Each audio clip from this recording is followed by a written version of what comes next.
pour commencer, ce que je vous propose, c'est cette conférence, ça va être l'occasion de faire bouger vos croyances et vos conceptions sur votre vue. Et donc, ce que je vous propose, c'est de faire un test maintenant, avant.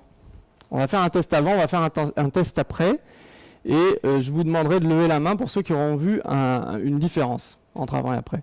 Donc, ce que vous faites, c'est que là, vous choisissez une des grilles. Là, ce n'est pas un test objectif absolu, c'est un test relatif. Vous êtes assis à la même place, vous serez assis à la même place tout à l'heure. Donc là, vous choisissez une des deux grilles, donc la petite ou la grande. Repérez sans vos corrections, donc sans vos lunettes, repérez quelle ligne vous arrivez à lire et notez-le bien. Donc sans lunettes, qu'est-ce que vous pouvez voir? Faites votre test vous-même. Donc vous marquez bien de manière le plus objective possible. Moi j'insiste beaucoup là-dessus, pour le travail, si vous voulez vous lancer dans l'aventure de récupérer la vue, c'est important d'avoir du feedback, des retours, des moyens d'objectiver vos progrès. Et donc pour moi c'est important de mesurer régulièrement qu'est-ce qui se passe. Et on reviendra sur cet écran à la fin de la conférence. C'est bon pour tout le monde? On y va? On continue? Voilà, donc je vous parlais de William Bates. Donc William Bates, je vous disais, c'était un ophtalmo américain, donc né avant 1900. Et donc son travail de recherche, c'est entre 1900 et 1920.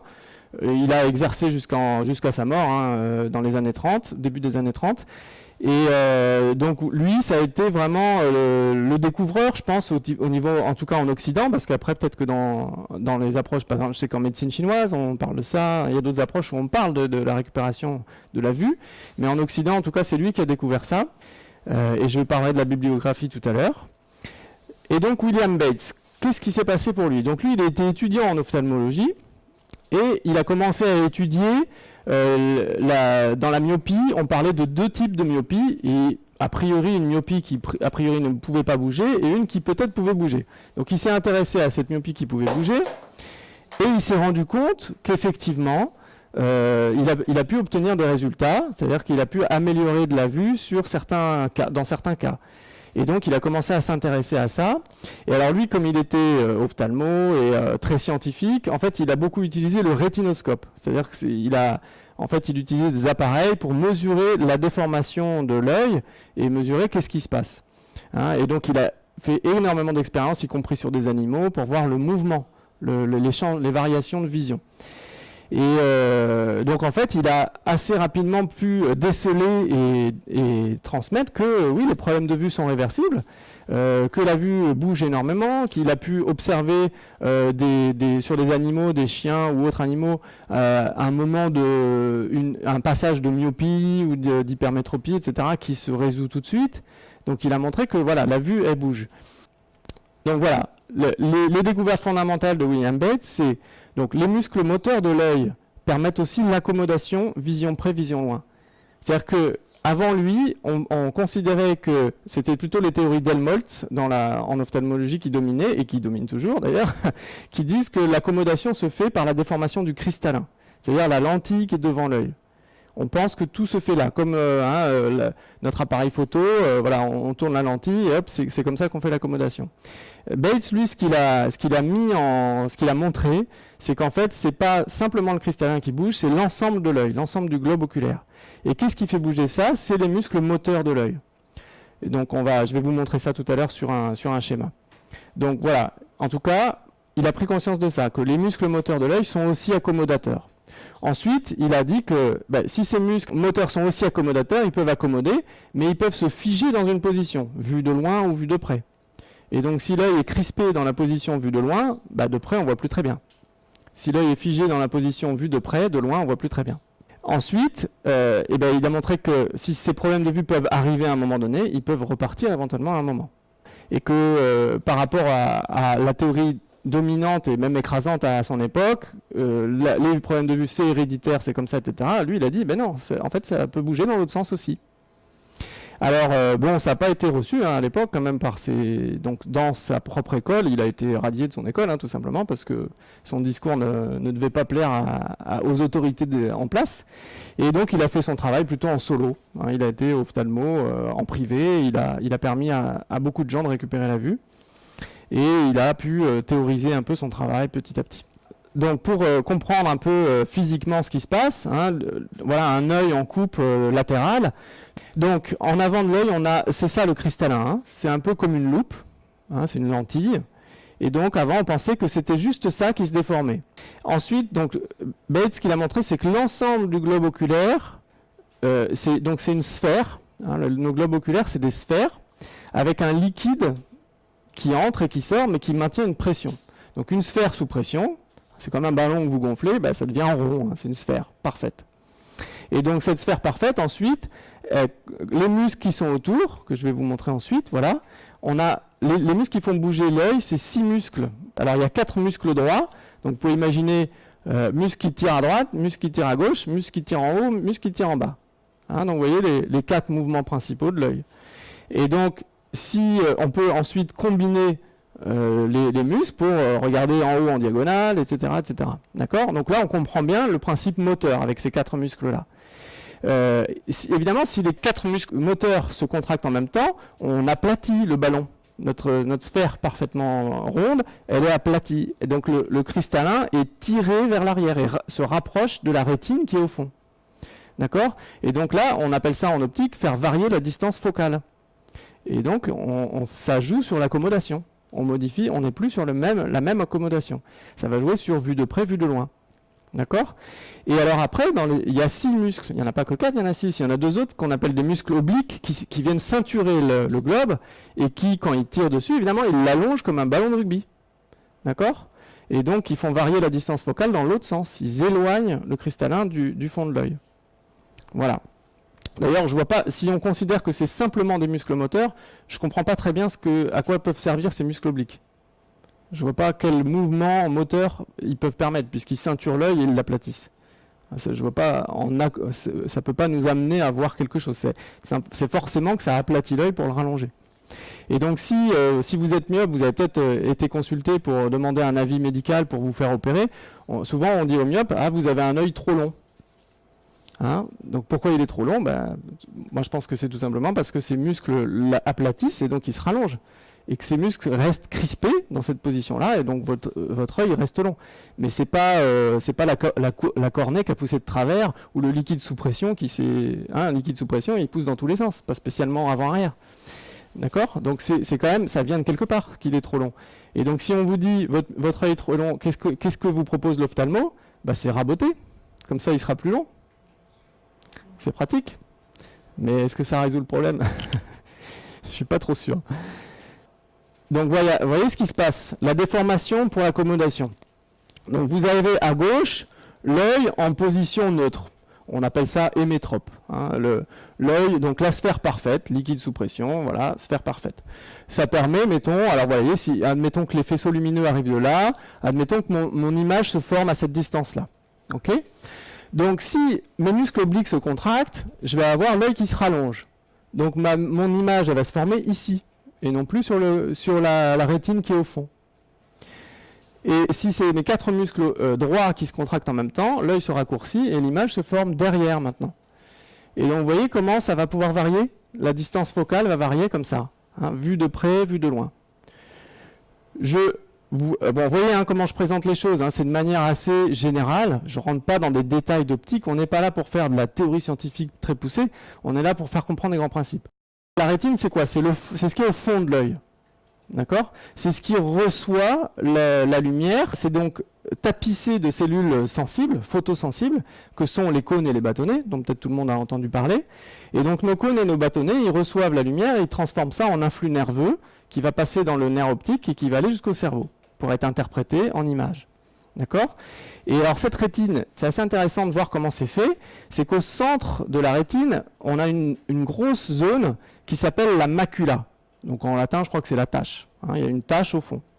Et cette tache, qu'est-ce qu'elle a de spécifique ? La concentration en cône est beaucoup plus importante. Il y a beaucoup plus de cellules photosensibles au centre. Et encore plus dans le centre du centre, qui est la fovea, qui a un petit creux à l'intérieur de cette tache. Et donc en fait, notre rétine, elle nous montre que toute la rétine est photosensible, mais le centre est beaucoup plus photosensible, et le centre du centre encore plus photosensible. Donc qu'est-ce que ça nous montre ? C'est que notre œil, il est fait pour une vue contrasté. C'est-à-dire il est fait pour une vue centrale très nette et une vue périphérique globale moins nette. D'accord? Donc ça, c'est assez intéressant parce que Bates, un des trucs qu'il a mis en valeur, c'est que la plupart des gens qui ont des problèmes de vue n'ont pas cette propriété qui est la propriété d'une vue normale, c'est-à-dire une vue centrale très nette et une vue périphérique plus vague. Souvent, pour les gens qui ont des problèmes de vue, soit toute la vue est floue, il n'y a pas de spécificité nette sur la vue centrale, soit il y a une inversion, c'est-à-dire que la vue centrale est plus floue que la vue périphérique. Donc maintenant, je vous ai fait ici un tableau de synthèse des découvertes de Bates. Alors William Bates, moi je trouve que ce qui m'a vraiment interpellé dans son génie, c'est que pour comprendre les problèmes de vue, il a beaucoup observé les gens qui ont une vue normale. Et ça, je trouve que c'est vraiment un trait de génie. C'est-à-dire que si on n'observe que les problèmes, que les maladies, on ne comprend pas ce qui se passe. La médecine chinoise, elle ne s'occupe pas de la maladie, elle s'occupe de la santé. Et la santé, dans la conception de médecine chinoise, c'est un état d'équilibre. Et elle considère que la maladie, c'est un état de déséquilibre. Mais que l'état de référence, c'est la santé, c'est l'équilibre. Et donc Bates, intuitivement, il a eu la même démarche. Il s'est dit, ah oui, je vais regarder comment ça marche une vue normale. Et donc il n'a pas observé que les patients qui ont des pathologies, il a observé les gens qui ont une bonne vue. Vous voyez, alors là, ce que je vous ai fait 3 colonnes. Le principe fondamental ou fonctionnement correct. Donc c'est ça, en fait, ce qu'il a observé chez les gens qui ont une bonne vue. Donc ce qu'il a observé, c'est, par exemple, une mobilité permanente et très rapide et légère. Donc en fait, chez les gens qui voient bien, l'œil il bouge tout le temps. L'œil ne reste jamais en place. Il se fixe jamais longtemps sur un point. D'accord? Ça, c'est fondamental. Et de même que l'œil bouge tout le temps, il y a un sillement, c'est-à-dire le clignement des paupières, rapide, léger, fréquent. D'accord? Ça, c'est des caractéristiques d'une vue correcte. Mobilité, sillement régulier. L'œil mobile. Donc, et ça, c'est très important, parce que vous comprenez bien, regardez, notre œil est tapissé de cellules photosensibles, c'est-à-dire sensibles à la lumière. Si je regarde le même point pendant longtemps, mais les cellules qui ont reçu l'information, au bout d'un moment, elles ne sont plus sensibles. Hein, regardez quand vous vous touchez, par exemple, ou si quelqu'un vous touche. Quand vous posez votre main sur votre cuisse, vous la sentez, puisque vous venez de la poser. Si vous la laissez 10 minutes, vous ne la sentez plus. Puisqu'il n'y a plus d'effet de contraste, donc il n'y a plus de sensation. Donc la mobilité, et cette mobilité très rapide et permanente, elle sert à ça, en fait, à créer du contraste, et c'est grâce à ça qu'on a de la sensibilité. D'accord? Et donc, comme il a remarqué que chez tous les gens qui ont des problèmes de vue, il y a un problème de fixité. Quel que soit le problème, il y a un problème de fixité. À partir du moment où il y a fixité, pareil, parallèle avec la médecine chinoise, en médecine chinoise, on dit que tous les problèmes de déséquilibre, c'est une stagnation. En médecine chinoise, on parle du qi, pour parler de l'énergie. Stagnation du qi et du sang, ça crée problème. Ça va s'appeler maladie si on veut, mais voilà, ça crée déséquilibre. Hein, donc problème de vue, c'est fixité, quel que soit le problème. Et William Bates, il parle de sureffort. C'est-à-dire que l'œil, quand on est bébé, personne ne nous a appris à voir. À personne. Ni les gens qui voient bien, ni les gens qui ne voient pas bien. Personne ne nous a jamais appris à voir. Donc comment on apprend à voir? C'est naturel en fait. C'est simplement notre intention de voir quelque chose. C'est l'intention du bébé. Il entend un son, il tourne la tête, il tourne les yeux vers l'endroit d'où provient le son. Et petit à petit, il va apprendre de lui-même. Par un jeu de retour, de feedback, il va finalement apprendre à caler son intention de voir avec la netteté. Et ça se fait sans effort.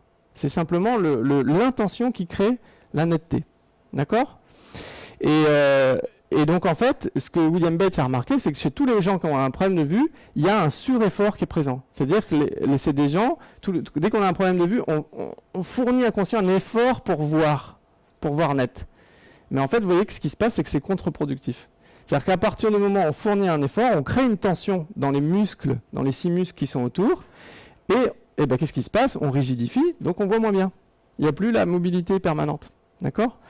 Et donc, qu'est-ce qui se passe? Vous voyez le processus des problèmes de vue. On va prendre l'exemple de, alors je sais pas, la myopie. Hein, donc la myopie, c'est quelqu'un qui voit bien de près, mais qui voit plus de loin. Donc imaginez le processus. Je suis un petit enfant, j'ai une vue qui bouge, qui est mobile, et à un moment donné, peut-être parce qu'il y a des émotions, on va y revenir tout à l'heure, hein, peut-être pour la myopie, peut-être la peur, l'environnement me semble un peu menaçant, ça me fait un peu peur de regarder au loin. Donc je me réfugie dans ma bulle et je regarde plus que ce qui est auprès. Mais on me demande, on me sollicite. La maîtresse me demande de regarder au tableau, papa, maman me demande de les regarder, etc. Hein. Donc on me sollicite à regarder de loin. Mais moi j'ai un peu peur. Donc qu'est-ce que je vais faire? Je vais me forcer. Je vais essayer de forcer mon œil à voir loin. Mais qu'est-ce que je fais quand je force? Je crée encore plus de tension dans mon œil. Donc je vois encore moins bien. Du coup, qu'est-ce que je vais faire? Je vais forcer encore plus, etc., etc. Et par jeu de spirale infernale, je vais arriver à un degré de tension de mon œil qui fait qu'il va se bloquer. Il va se figer comme une crampe, comme une contraction chronique. Je ne vais plus réussir à voir de loin, parce que je ne vais plus le détendre. Parce qu'en fait, ce que j'ai fait inconsciemment, vous avez compris que dans mes muscles, là, les 4 muscles droits, ils tirent, et les 2 muscles obliques, ils poussent. Et donc, dans le corps, tous les muscles, ça fonctionne comme ça. Il y a toujours un muscle ou un système musculaire qui permet d'aller dans un sens, et un autre muscle et un système musculaire qui permet d'aller dans l'autre sens. On appelle ça le muscle antagoniste. Et donc, si mon bras, c'est le principe du bras de fer, si mon bras est tiré comme ça, hein, j'ai 2 solutions. Soit j'enlève la pression et je peux ramener mon bras comme ça, tranquillement, soit je force encore plus pour le ramener. Vous voyez, c'est le bras de fer. Et donc, ce que je fais quand je crée un sur-effort pour voir, c'est que je fais du bras de fer avec mes yeux. Et donc, je crée de plus en plus de tension dans ces muscles qui sont autour. Et la tension mène à la tension, et la tension mène au blocage et à la perte de vision. Et donc ce qui se passe, c'est que ça s'est installé dans le temps, et donc petit à petit, notre œil s'est mal conditionné. Les gens qui ont des problèmes de vue ont créé une mauvaise habitude visuelle, inconsciente, hein, comme le fait de monter les épaules, le fait d'arrêter de respirer tout petit. On sait très bien que c'est pas bon pour la santé de respirer tout petit, mais c'est une habitude qui s'est installée inconsciemment. Voilà, je suis stressé. Ah là là, je respire plus, je peux plus. Et voilà, et on a oublié de se détendre. Et donc, comme je respire de moins en moins, je vais me serrer encore plus parce que c'est la panique, etc. Hein, voilà, c'est toujours ces mécanismes qui conduisent d'une tension à une tension chronique, etc. Donc, William Bates, c'est ça qu'il a découvert. Donc ça, c'est vraiment le truc principal. Une vue normale, c'est une mobilité permanente, fréquente, etc. Les problèmes de vue, c'est toujours un problème de sureffort et de fixité. Et donc, quel traitement possible? Qu'est-ce qu'il a trouvé, Bates? Il faut recréer de la mobilité. Mais vous voyez que la mobilité de l'œil, c'est pas la gymnastique. Hein, c'est pas droite, gauche. Hein. Il y en a qui font ça. Il y a beaucoup de choses proposées comme ça pour le yoga des yeux. On regarde à droite, on regarde à gauche. C'est très bien. Ça peut éventuellement soulager temporairement les muscles qui ont été saturés de contraction. Mais c'est pas ça le problème.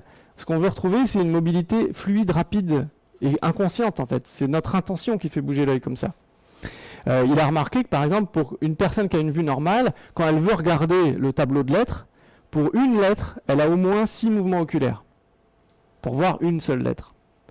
Pourquoi? Parce que c'est la vision centrale qui est la plus pertinente. Donc elle va regarder avec sa vision centrale quelques points particuliers pour identifier la lettre. Mais inconsciemment, c'est-à-dire que la personne consciemment, elle a vu le E, elle a vu le E, point barre. Mais en fait, pour dire que c'est un E, elle a fait 6 mouvements oculaires.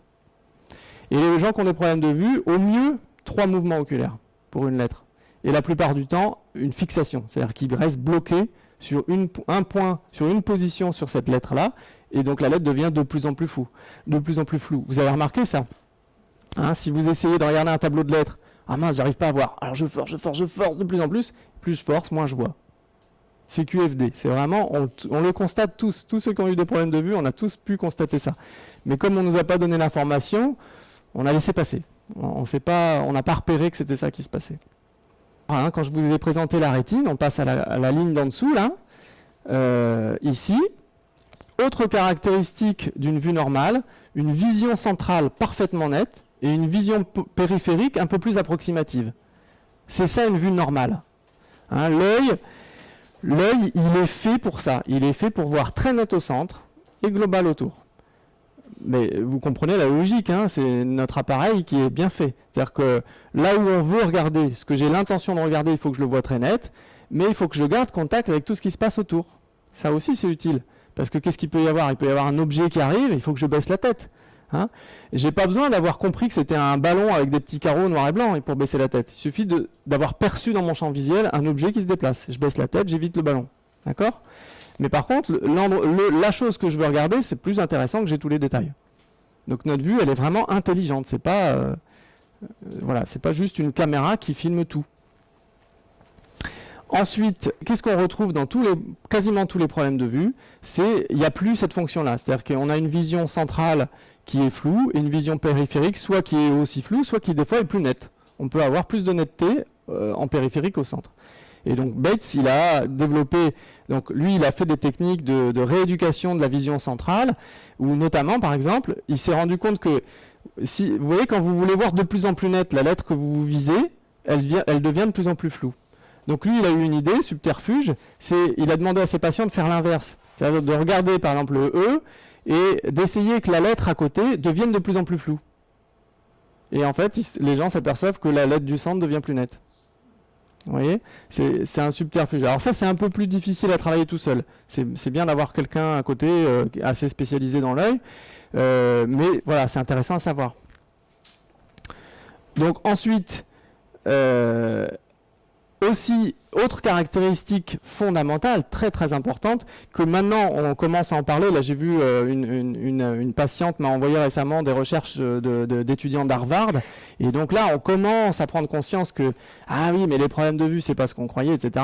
Et alors eux, ils insistent beaucoup sur la fonction du cerveau. Et effectivement, William Bates le disait déjà, c'est-à-dire que on voit...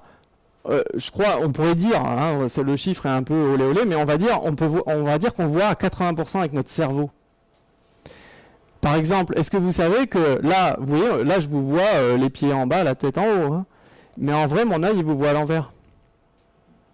Et donc comment je fais pour voir l'image dans le bon sens? C'est mon cerveau qui recode.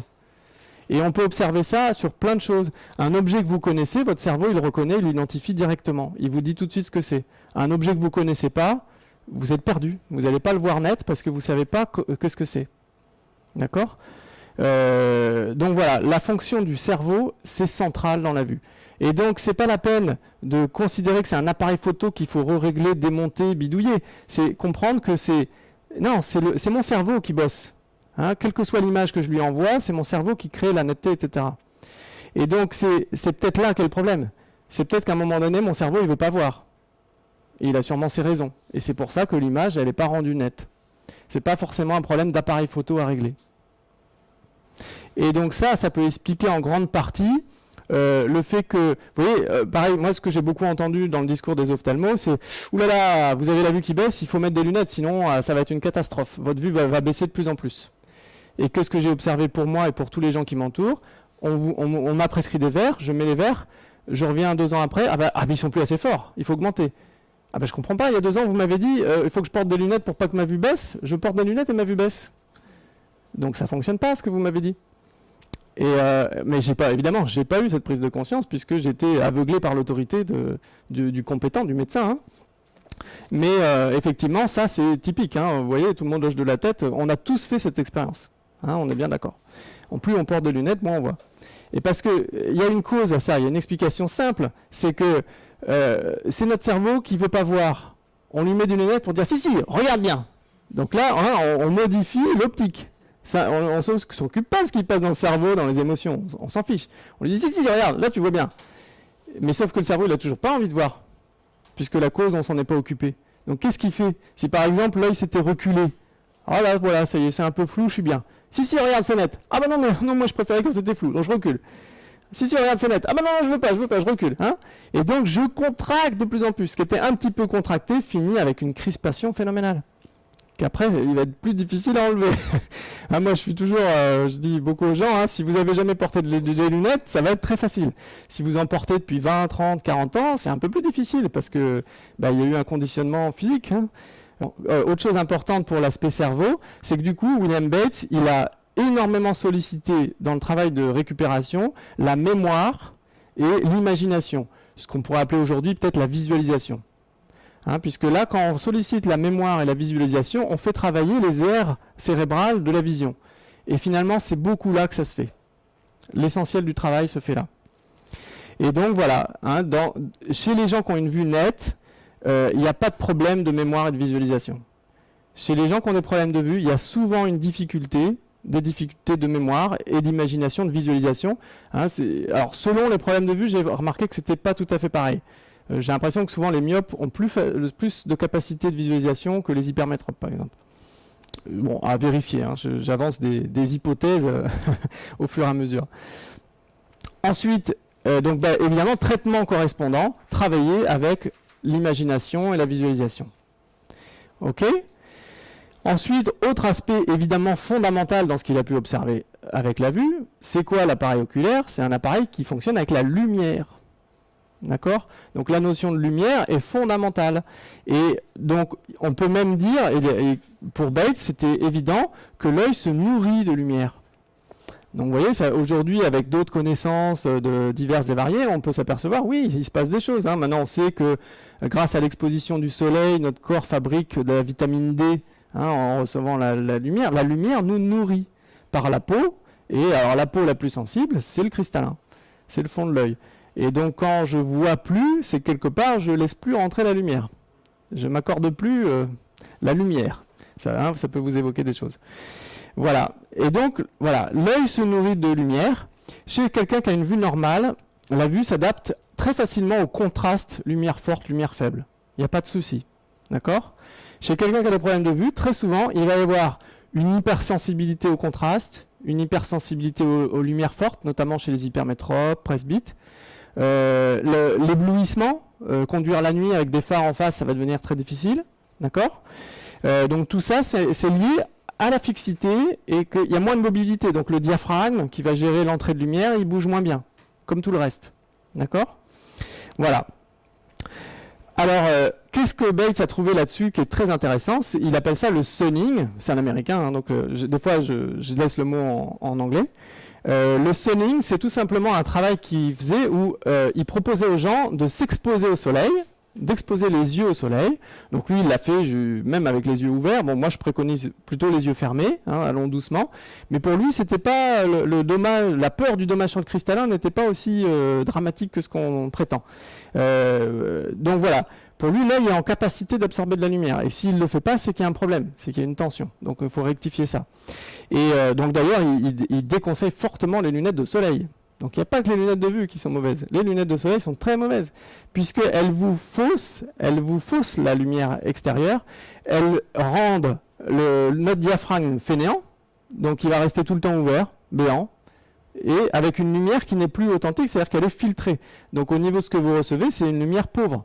Donc elle ne nourrit plus l'œil. Donc la lunette de soleil va aussi, elle aussi être mauvaise.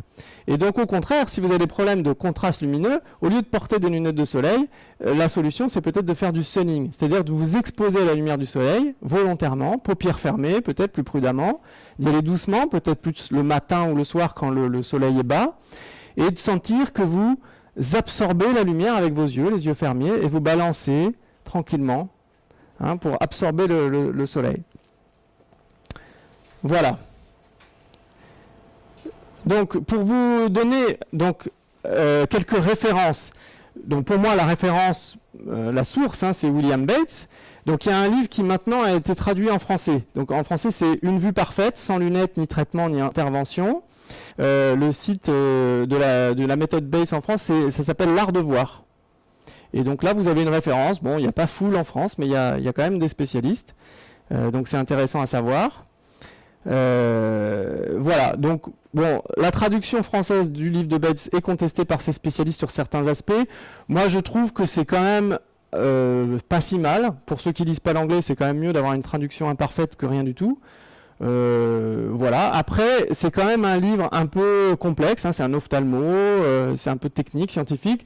C'est pas forcément l'outil clé en main pour récupérer votre vue. Donc, si ce qui vous intéresse, c'est récupérer votre vue, c'est peut-être pas l'essentiel. Si vous avez envie d'approfondir, de comprendre encore plus que tout ce que je vous explique, vous pouvez lire ce livre pour vraiment avoir tous les détails. Donc ensuite, après William Bates, il y a Aldous Huxley, qui est un écrivain connu, qui a publié un livre sur le sujet qui s'appelle L'Art de voir, d'où le nom de la méthode. Donc Aldous Huxley, lui, il a été accompagné par une femme qui était formée à la méthode Bates. Alors je pense que c'est juste avant la Deuxième Guerre mondiale, je ne sais plus de quelles années exactement.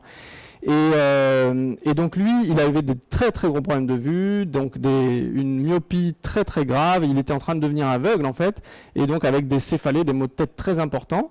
Et grâce à la méthode Bates, en fait, il n'a plus eu de maux de tête, sa vue a récupéré, a stationné dans des proportions qui lui ont permis une correction avec lunettes, alors qu'avant c'était pas possible. Et donc il a pu continuer sa carrière d'écrivain grâce à la méthode Bates. Et donc c'est en reconnaissance de cet outil-là qu'il a écrit son livre, où il explique un peu aussi la méthode, il la présente sous un angle un peu différent. Et donc son témoignage en tout cas est très intéressant et c'est vraiment un éloge au travail de Bates.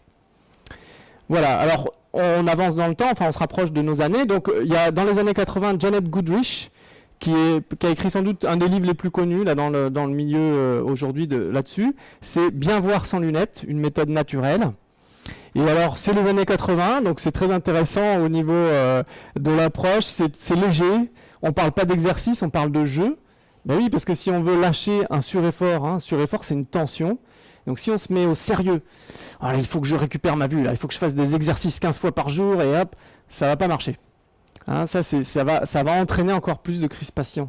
Donc elle, ce qu'elle propose, c'est d'aborder ça comme des jeux. On va jouer à regarder, pas comme on a l'habitude de regarder, et ça va recréer de la souplesse dans l'œil. C'est une femme qui est très sérieuse, elle est vraiment, elle a elle-même eu une récupération visuelle très importante avec les méthodes Bates, et elle part vraiment des principes de la méthode Bates qu'elle applique dans des exercices modernisés, on va dire, et du coup accessibles au grand public. C'est celui que je mets en gras parce que si vous voulez travailler chez vous à la maison, c'est peut-être celui le plus facile.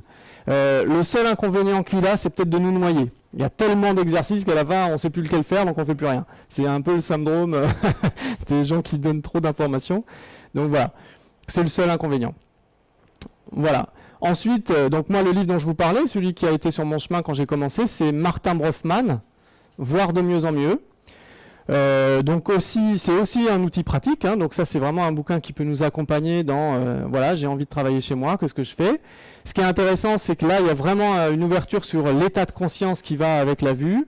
Voilà, donc c'est vraiment comment dirais-je, voilà, il y a à la fois les aspects techniques, mais sur lesquels il insiste peu, et il va plutôt parler de ce qui est plus récent, plus moderne, hein, dans le développement personnel ou dans le bien-être, hein, de relaxation, de détente.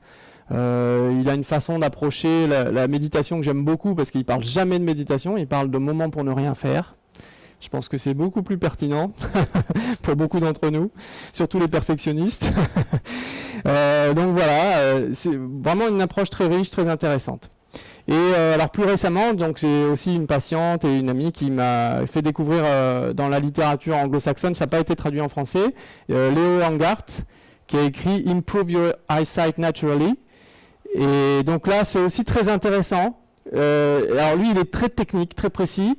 Et donc lui, le sous-titre, je crois que c'est avoir des résultats rapides. Hein, et donc lui c'est un peu performeur américain, coach, donc il faut que ça marche et tout de suite quoi. Sinon c'est que c'est du toc. Donc vous allez chercher dans ce bouquin là, c'est quoi votre truc spécifique? Ah moi mon truc spécifique c'est ça, qu'est-ce qu'il faut que je fasse? C'est ça. Vous le faites pendant 15 jours à fond, normalement ça bouge. Si ça bouge pas, c'est que c'est pas ça. Hein, et c'est très intéressant. Il a une approche énergétique, issue de la médecine chinoise aussi, et une approche très technique, vraiment très précis, très riche. Voilà, hein, ça vous éclaire déjà sur la bibliographie. Après cette conférence, vous aurez d'autres sources possibles.